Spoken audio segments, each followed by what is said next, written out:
أيضا المسلة، وهي رمز ماسوني وفرعوني مرتبط بطقوسهم في عبادة الشيطان، ويمكن مشاهدته في أماكن كثيرة في العالم، بما لا يدع مجالا للشك في أن هناك عملا منظما لتحويل رموز الشيطان إلى واقع ثقافي تمهيدا لقدوم الأعور الدجال.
إنه نصب الشيطان الذي يرجمه المسلمون منذ أكثر من 14 قرنا، والذي يتجمع حوله ملايين المسلمين سنويا ليرجموه بالحجارة ضمن طقوس الحج الواجبة للبراءة من الشيطان وأتباعه.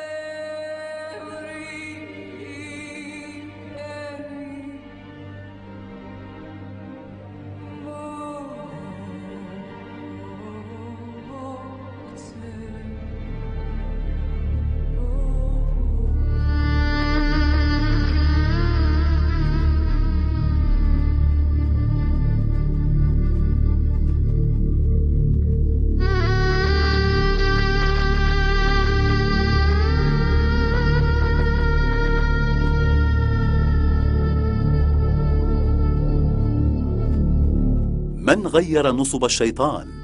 ولمصلحة من غيروا نصب الشيطان؟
هل يعلم المسلمون أين نصب الشيطان الآن؟